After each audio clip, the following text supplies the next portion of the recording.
C'est une exposition qui évoque les scandales vestimentaires sur une très longue période, puisque nous avons commencé du XIVe siècle jusqu'à nos jours.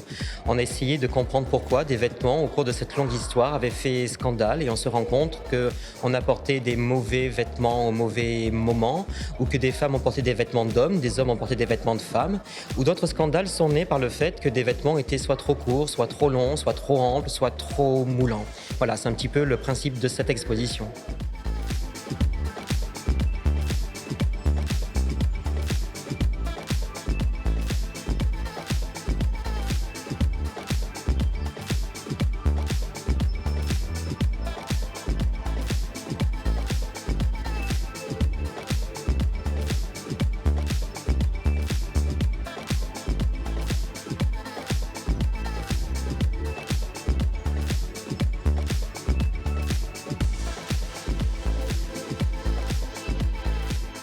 Il y a trois grandes parties dans l'exposition. D'abord, nous parlons des règles et des conseils et de toutes un peu les entorses à ces règles.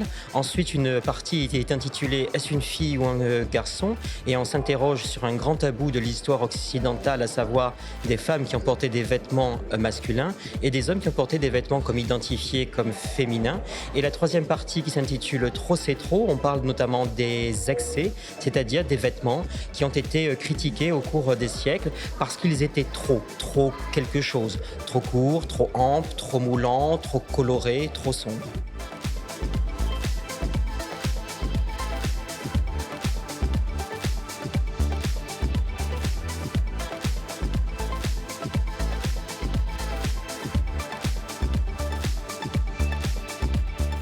Cette robe de la fin du XVIIIe siècle, on peut trouver très belle aujourd'hui, qui est une robe en coton que les femmes, notamment de l'aristocratie, portaient dans l'intimité lorsqu'elles étaient entre elles, avec les dames de compagnie. Marie-Antoinette en a porté une, notamment en 1783, lorsqu'elle s'est fait peindre par Élisabeth Vigée-Lebrun, qui était la grande portraitiste du temps. Et le tableau fait un scandale, parce qu'on dit que c'est totalement inconvenant, indécent qu'une reine de France puisse être montrée avec une robe aussi légère, en coton, blanche, aussi simple. Le scandale est tel qu'on est obligé de retirer le portrait et d'en mettre un autre à la place. C'est à savoir que Marie-Antoinette va porter sur le nouveau portrait une véritable robe de cour en soie bleue avec des rubans, des dentelles.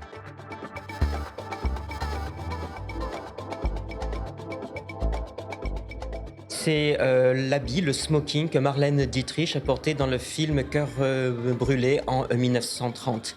Et elle porte un véritable habit d'homme. Et Marlène Dietrich, à la scène comme à la ville, a très souvent porté des habits d'homme, notamment des pantalons, des vestes, des chemises, des cravates, des chapeaux. Et d'ailleurs, lorsqu'elle est arrivée à Paris en 1933, le soir même, elle a voulu aller dîner dans un restaurant et on lui a refusé l'accès de ce restaurant sous prétexte parce qu'elle portait un pantalon.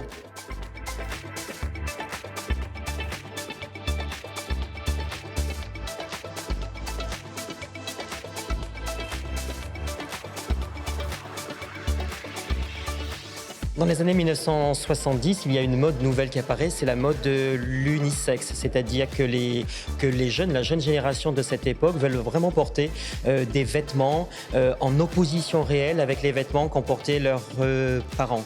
Donc ça va être la grande mode du jean, filles et garçons vont porter des pantalons, notamment des pulls verts, et on sait très peu faire la différence entre un vêtement de femme et un vêtement d'homme. Pendant de longs siècles, et jusque vers 1920-1930, donc c'est pas très éloigné de nous, les petites filles et les petits garçons, jusqu'à l'âge de 6 ans, étaient habillés de la même façon. Et là, vous avez derrière moi une petite robe de petit garçon de la seconde moitié du 19e siècle. Et vous voyez qu'il n'y a quasiment pas de différence avec une robe de petite fille.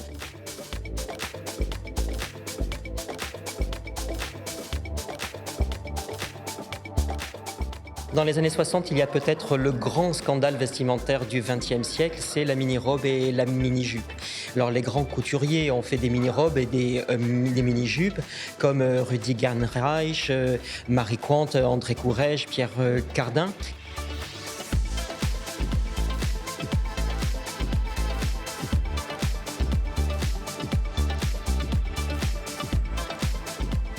Un des grands défilés qui a fait scandale, c'est en 2000. C'est le défilé de la maison Dior, fait par John Galliano. Cette collection, John Galliano a dit que l'inspiration était née en voyant notamment les sans-abri lorsqu'il faisait son jogging sur les bords de Seine à Paris. Donc il s'est inspiré notamment de vêtements déchirés, de coupures de journaux. Et ce défilé a été assez bien apprécié.